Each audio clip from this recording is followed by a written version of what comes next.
Bueno, hay temas que se desprenden de la palabra de Dios, hay historias, hay una historia específicamente, que se desprenden de la palabra de Dios y que nos muestran situaciones reales, que nos muestran principios bíblicos, pero que me atrevo a decir por mí, de manera deliberada, inclusive muchas de las veces no queremos afrontar o no queremos topar esos temas, pero son realidades. Tantas realidades a las que nosotros vivimos, experimentamos, pasamos, estamos expuestos, y que digo, hay principalmente una historia que preferiría no hablarla, pero hoy me siento impulsado a hacerlo. Y es la historia del rey Ezequías. Sin entrar en detalles de este hombre de quien se habla en Segunda de Reyes, en Segunda de Crónicas, en Isaías, que fue un hombre bueno, un hombre conforme a la voluntad de Dios, hizo lo que Dios le dispuso y por lo tanto fue un hombre muy bendecido. Pero que llegó un momento de la vida, y aquí viene esta parte, esta realidad, que preferiría, y creo que todos ustedes, nunca hablarla, nunca toparla, pero son situaciones reales. Un día enfermó este hombre. Un día enfermó, no mejoraba. La Biblia nos deja ver con los datos que nos da que fue una llaga que comenzó a aparecer y a consumir, a debilitar, a mermar su vida. Y obviamente, como un hombre de Dios que era, se entiende que él buscó de Dios, por un lado la sanidad, por un lado la restauración, quizás también buscar un poco la explicación de por qué pasa este tipo de cosas, a efecto de que si en algo pudiéramos hacer nosotros para detener la enfermedad, para revertirla, pues estar dispuestos a hacerlo. Pero llegó el profeta Isaías, a donde el rey Ezequías, y le dice, y yo quiero partir con estas dos frases, ¿sí? Le dice, arregla tu casa, porque no vivirás, sino que morirás. ¿A quién le gusta hablar de la muerte? Pero es parte de la vida. De hecho, la muerte es una instancia entre las dos vidas, entre esta vida, la terrenal, y la vida eterna, donde sea que vayamos a pasar la eterna, que está marcada por lo que hagamos o dejemos de hacer en la vida terrenal. Y quizás por eso tiene mayor sentido esto de arregla tu casa, porque no vivirás, sino que morirás. Y claro, de estas dos frasecitas se desprenden algunos aspectos que yo quiero darle como premisa, ¿no? Una es que Dios conoce nuestras fechas de inicio de vida, de nacimiento y también de finalización. ¿Sí? Y me refiero a 3 fechas, ¿no? De inicio de vida, cuando nosotros somos engendrados en el vientre de nuestras madres. Ese es el inicio de la vida. El que festejamos es la fecha de nacimiento, ¿no es cierto? Y también conoce la otra fecha. Son 3 fechas que Él las conoce y que son una realidad en nuestras vidas. Hoy nosotros vivimos, yo no sé cómo nos sintamos, yo no sé cómo estemos, pero hay una situación para nosotros como iglesia un poquito más clara en lo que pudiera suceder. O que Cristo venga por su iglesia y no conozcamos la muerte, seamos transformados y lleguemos a la presencia del Padre, no a rendir cuentas porque hemos sido justificados. Pero la otra posibilidad es de que antes de que Cristo venga, le esperemos dormidos. Porque la Biblia dice que quien muere en Cristo duerme para un día ser despertado por el Señor.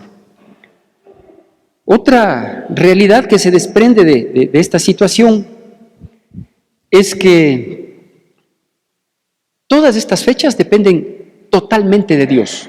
totalmente de Dios. ¿Sí? Es decir, si Dios no sopla vida, nunca hubiéramos existido.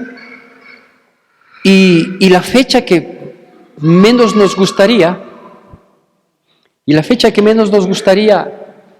enfrentar, y que Dios la conoce, también depende totalmente de Él. Allí en el libro de Eclesiastés, capítulo 8, versículo 8, dice que, refiriéndose a esa fecha, a la fecha de la muerte, dice que nadie puede hacer nada, que nadie puede retener el espíritu, dice, ¿no?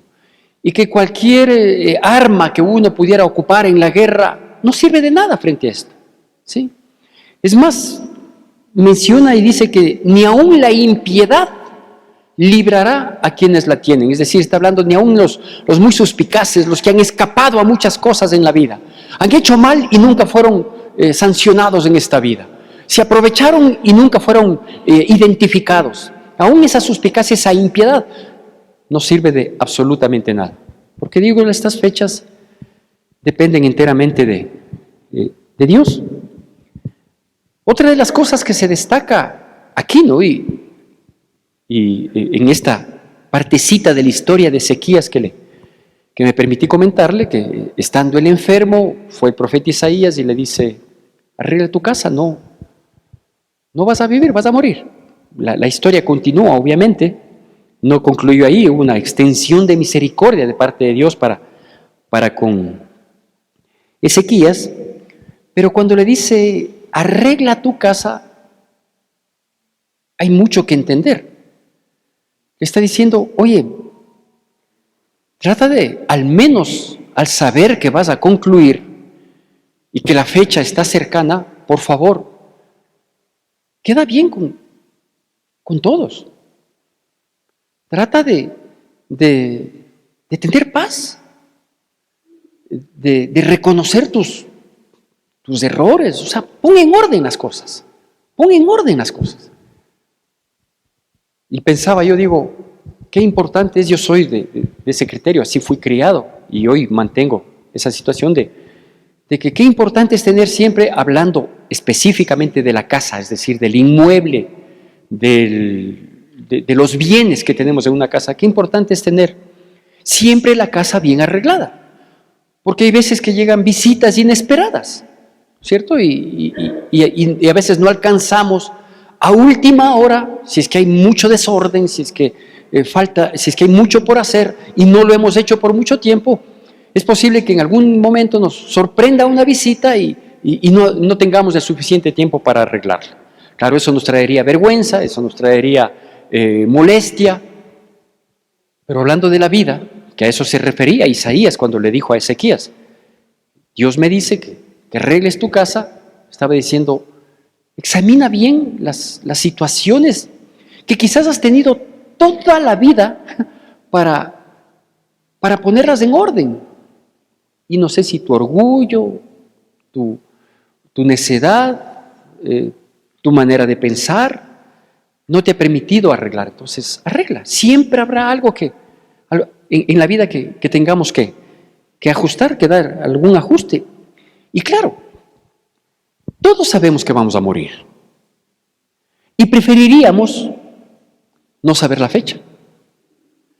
Pero cuando nos dan una fecha, como a Ezequías, le dice, vas a morir. Vienes enfermo, te estás debilitando y vas a morir. A veces uno dice, ¿qué tan cruel resultaría saber que esa fecha está cercana? Y no sabemos la fecha porque hay personas que podemos estar muy saludables, que podemos estar muy fuertes, que podemos sentirnos muy bien y que cualquier otra manera de partir de esta vida puede alcanzarnos, no necesariamente a través de la enfermedad. Un accidente, el 16 de enero había sido la prédica número 400 que compartí aquí, en la que hablaba de la violencia en la que se encuentra nuestro país y que hoy estamos peor, ¿no es cierto? porque los estudios de instituciones que se dedican a mirar los comportamientos sociales de los países dice que estamos peor el Ecuador. O sea, no es que la seguridad ha ganado espacio, la inseguridad se disipa, no, son percepciones de la sociedad, fruto de las noticias que nos dan, pero la realidad dice que estamos peor en violencia, en todo lo que implica la delincuencia. Entonces eso quiere decir que nuestras vidas están expuestas de hoy a mañana, ¿no es cierto? Entonces por eso digo, no sé qué tan cruel podría resultar el conocer una fecha que nadie la espera, que nadie la quiere, que nadie la anhela, excepto estando en una condición extremadamente crítica, quizás se pueda anhelar, pero también si le vemos un poquito más detenidamente, el que se fije una fecha de este acontecimiento también es una misericordia de Dios, porque es precisamente darnos el espacio para arreglar la casa.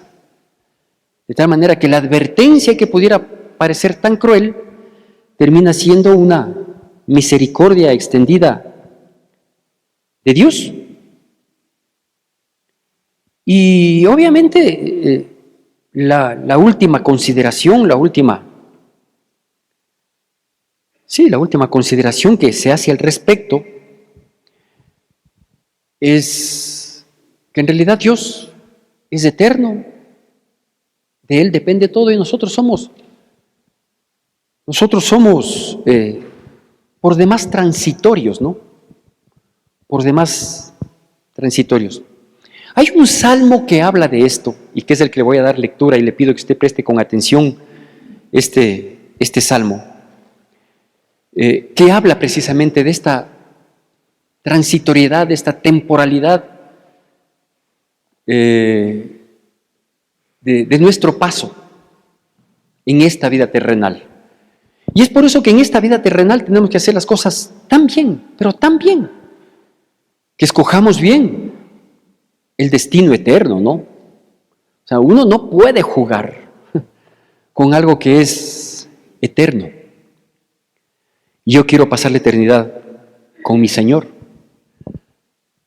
para eternamente vivir agradecido por lo que Él ha hecho en mi vida, que es otorgarme la salvación.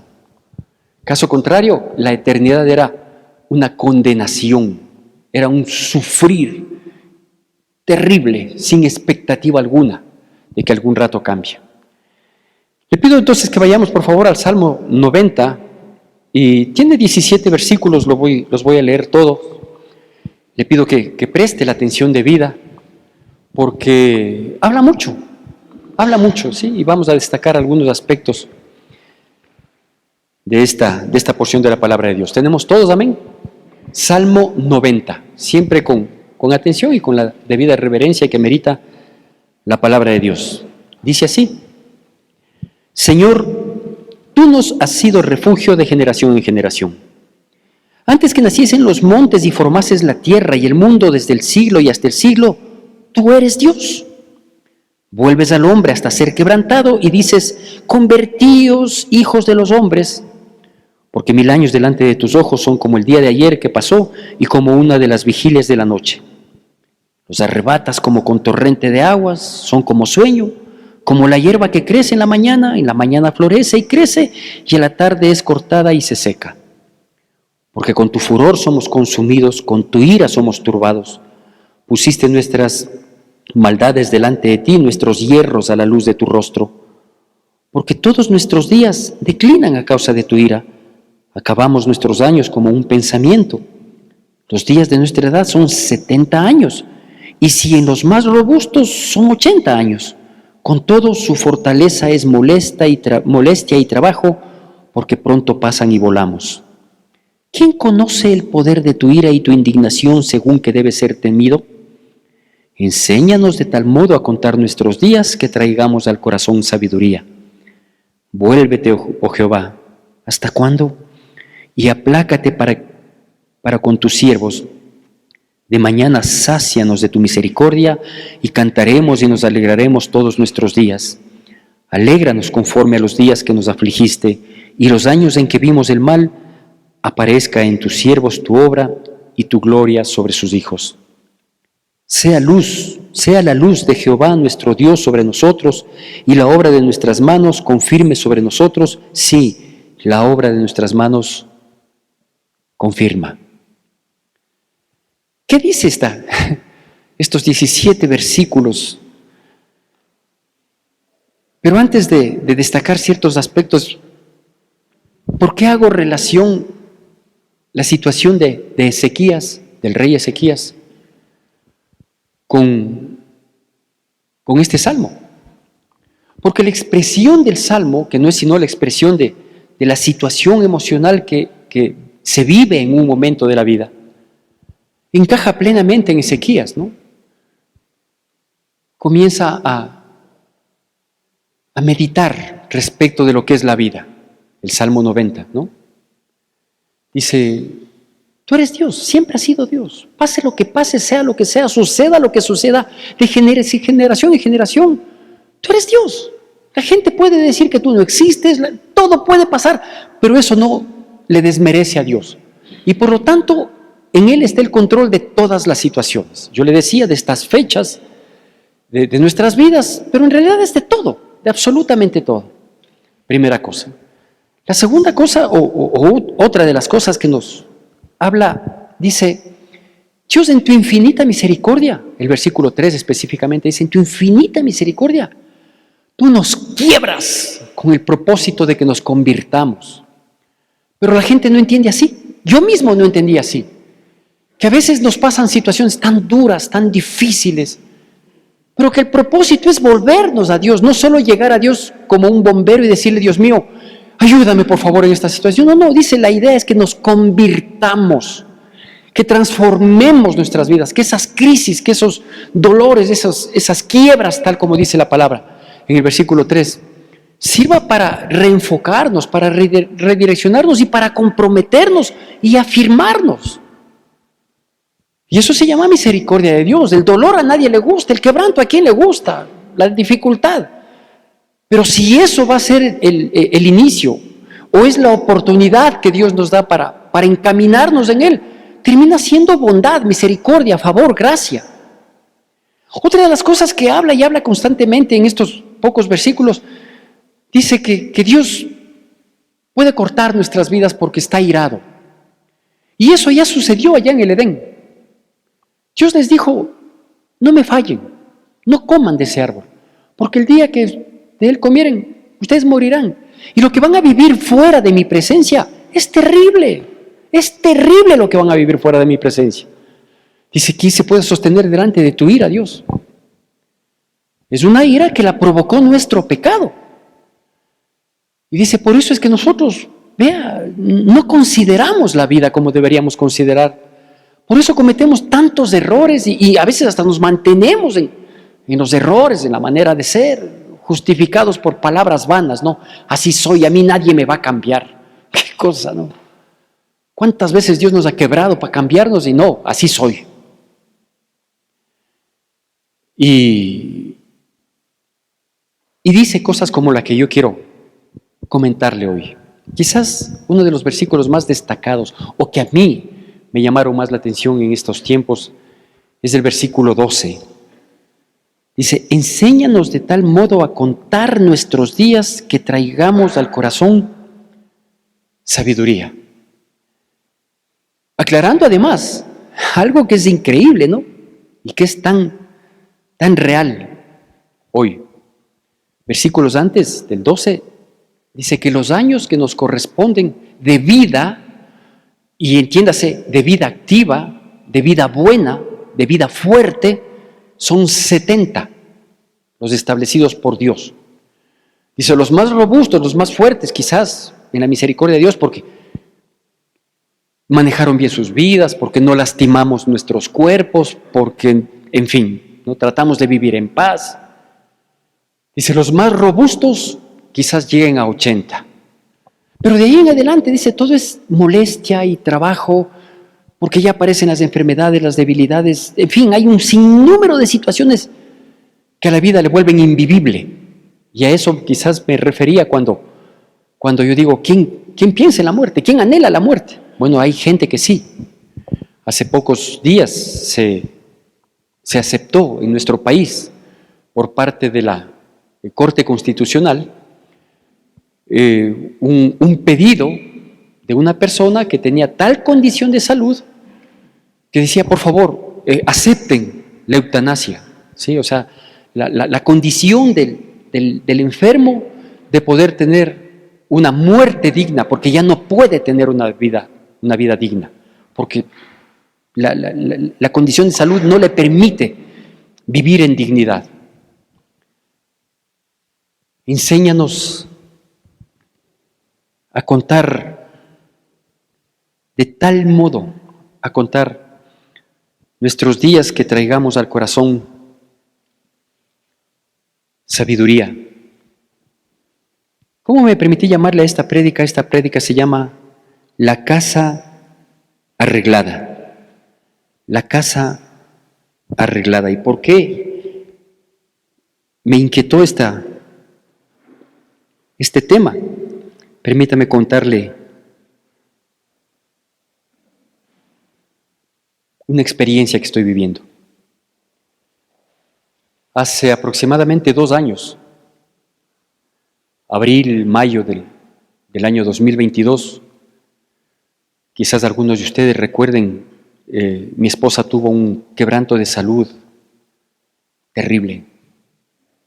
En aquellos 14 días de estar en la clínica y muchos meses después, quizás unos 6, 7, casi 8 meses después de lo que ella salió de la clínica, los tiempos fueron muy duros, muy difíciles para nosotros, para mi familia, para ella en su proceso de recuperación y para nosotros tratando de actuar con la diligencia, con la sabiduría que la circunstancia demandaba para apoyarle, porque su situación anímica quedó muy venida a menos, quizás más que su propio cuerpito. Y en ese proceso hemos estado todo este tiempo. Nos invitó, sí, a mi esposa, a mis hijos. No digo a mis nietos porque ellos son muy, muy tiernos, pero sí nos invitó a comenzar a pensar en muchos aspectos de manera diferente. A inicios de este año, por ahí de la primera, segunda semana de enero, le hicimos unos exámenes a mi esposa, digamos, de rigor, para chequear. Nos habían dicho que cada año hay que hacer chequeos integrales, ¿no? Casi todas las especialidades que hay que recorrer. Y comenzamos con unos exámenes de sangre, mismos que no trajeron ningún resultado que advertía nada indebido. Primer resultado, en los exámenes de sangre, principalmente en estos aspectos, no recuerdo el nombre específico, pero tumorales, todo bien. Pero luego de eso había que hacer una tomografía. Se hizo una tomografía simple, que fue la que prendió una primera luz roja en el tablero de nuestra vida.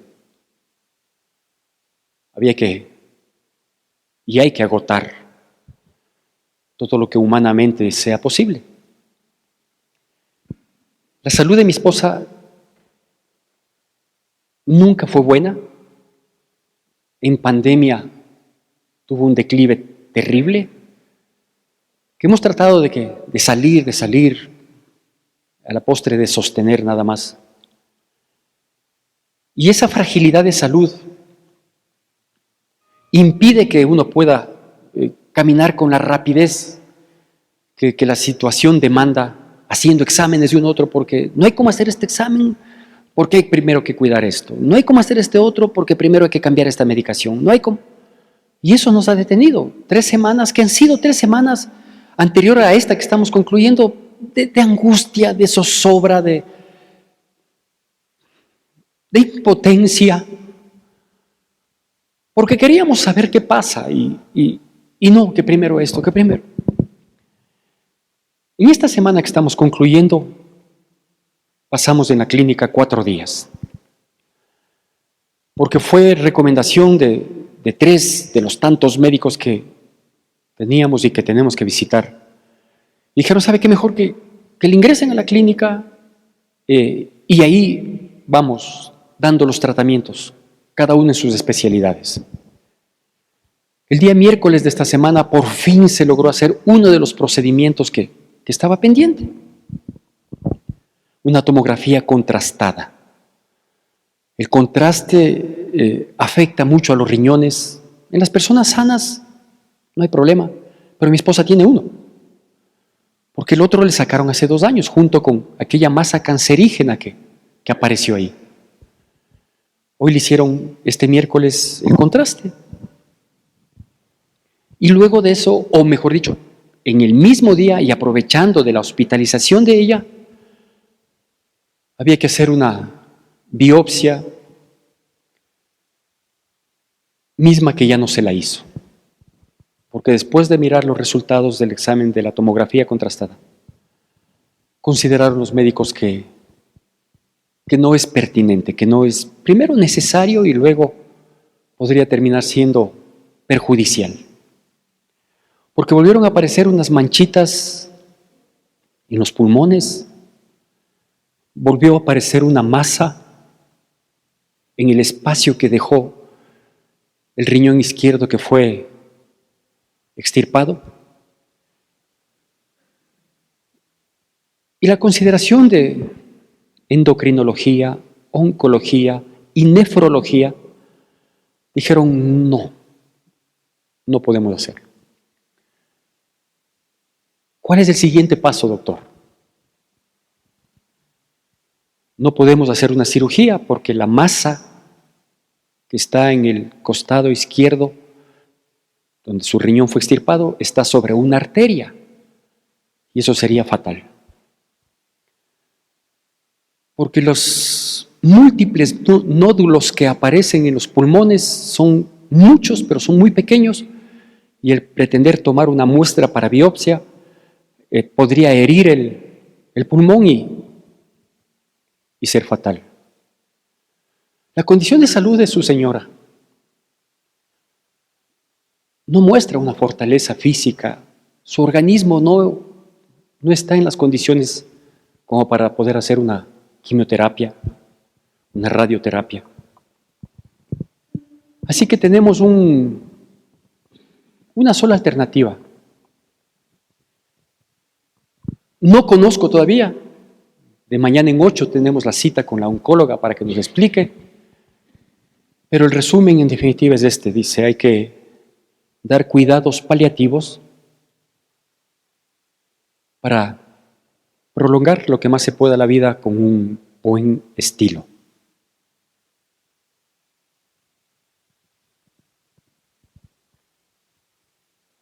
¿Qué hay que hacer?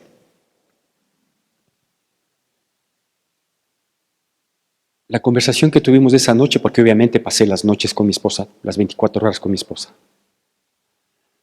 La conversación de esa noche fue, está bien, Dios es Dios, siempre lo ha sido.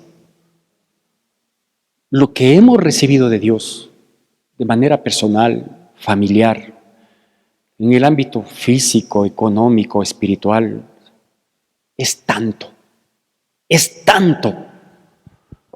El haber rescatado nuestras vidas, entregando a su Hijo Jesucristo para que pague el precio que nos correspondía por nuestro pecado, no tiene precio, ni siquiera entendimiento.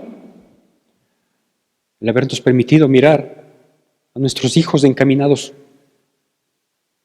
en los caminos del Señor, que ellos se hayan formado, que hayamos tenido para formarles y hayamos tenido para todos los deleites que tuvimos. Hoy, la noticia en casa contraría todo lo vivido, todo lo experimentado, todo lo esperado. Pero ya está vivido, ya lo hemos disfrutado también. Entonces hoy no podemos echarnos a morir y decir, ¿por qué pasa esto? ¿Y por qué pasó el resto? ¿Y por qué crecimos? ¿Y por qué nos ha ido tan bien? ¿Y por qué nos hemos paseado? Porque no podemos ser injustos, ni con nosotros mismos y nunca para con Dios. en reprochar una decisión que le corresponde única y exclusivamente a Él. Primero porque es Dios y segundo porque es nuestro dueño, es mi Señor, mi dueño. Y Él decide. Y decidió bendecirnos y decidió que todas las bondades, maravillas, generosidades extremas que hemos recibido. ¿Hoy tengo que reprochar? No. Jamás, jamás lo haremos. Así que ese fue el primer pensamiento y el motivo de conversación el día miércoles de la noche y en la clínica, y le decía, y decíamos, ¿no? Estamos agradecidos con Dios por todo lo recibido.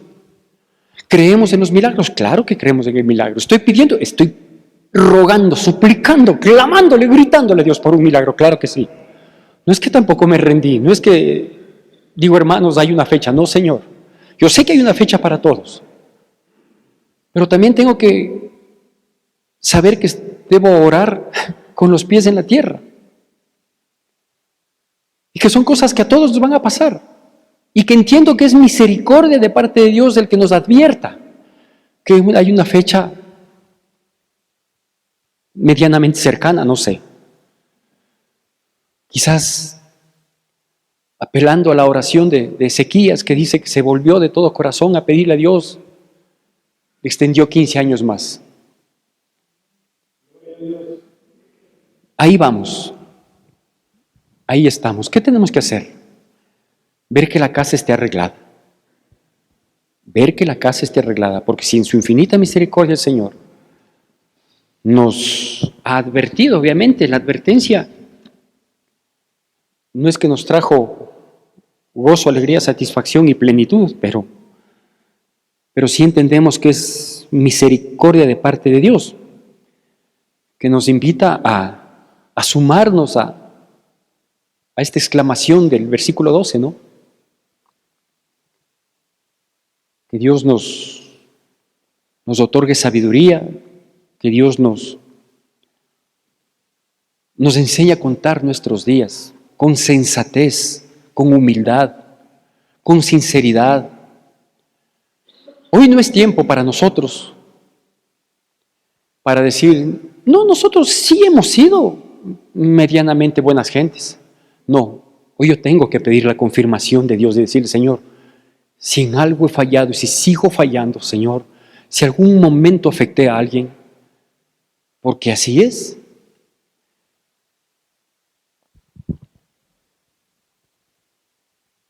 Yo le decía a mis hijos que comunicarles a ellos, cuando recibimos la noticia de parte de la oncóloga el día miércoles en la noche, estuvo mi hijo el menor ahí, que es un varón de Dios.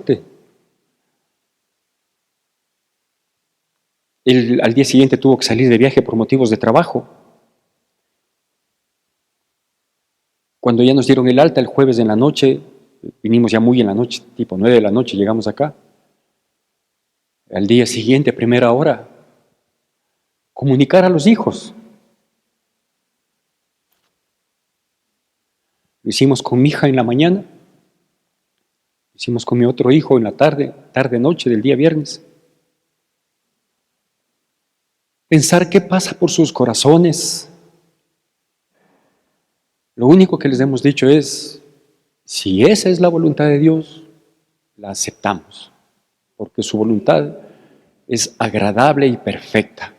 No estoy diciendo que la entendamos, estoy diciendo que la aceptamos. Y creo que en eso hemos coincidido con mi familia. ¿Y cómo no darle gracias a Dios que podamos los adultos de la familia tener un entendimiento espiritual? ¿Sabe por qué? Porque un día Cristo rescató nuestras vidas. Porque un día Cristo inquietó nuestros corazones para rendirnos a Él, para caminar en su senda. Porque en su infinita misericordia el Señor nos dejó una palabra que es la que nos sostiene, nos sustenta, nos alimenta, nos promete, nos guía. Y es por eso que podemos experimentar esa paz que sobrepasa todo entendimiento, aunque los minutos del día a día parecería que no corroboran. Pero aquí estamos, tranquilos, confiados en Dios, pidiéndole, Señor, Enséñanos de tal modo a contar nuestros días que traigamos al corazón sabiduría. ¿Qué hay que hacer para arreglar la casa? Y con esto concluyo. ¿Qué debemos remediar? ¿Hay algo que componer, que mejorar? Aprovechar el tiempo. Aprovechar el tiempo. Amándonos, no odiándonos. Aceptándonos, no criticándonos. Compartiendo, no aislándonos. Tratar de dejar todas las deudas del alma saldadas. Las del alma, esas que solo puede pagar uno, no puede darme pagando. Yo sé que aquí les digo, hermanos, tengo una deuda, yo sé que ustedes se van a pelear por pagar, pero tranquilo, puedo pagarlas yo mismo todavía. Pero las del alma son de cada uno. Y dejar saldado. Nada con nadie. Y no solo el que tiene la fecha, sino los que estamos alrededor. Yo le decía al Wilito,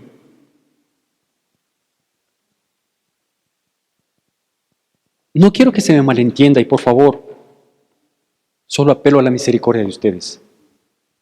No voy a abandonar la iglesia, porque yo tengo claro que soy el pastor. Pero sí me voy a dedicar mucho tiempo al amor de mi vida, a mi esposa. Y mire lo que dice el versículo 17 para concluir. Sea la luz de Jehová nuestro Dios sobre nosotros. Si sabemos que somos fugaces, que a la vuelta de la esquina volamos, entonces que Dios sea mi luz, porque quiero caminar en la dirección de Él. Y la obra de nuestras manos confirme sobre nosotros, sí, la obra de nuestras manos, sí, que lo vivido, lo trabajado, lo conseguido haya valido la pena y que se pueda dejar un buen legado. Dios es Dios y nunca dejará de serlo. Que Dios bendiga poderosamente nuestras vidas en Cristo Jesús. Que la gracia de nuestro Señor Jesucristo, el amor de Dios nuestro Padre, la comunión y consolación de su Santo Espíritu sea con todos y cada uno de nosotros, y el pueblo de Dios, que es el pueblo más feliz sobre la faz de la tierra, dice: amén.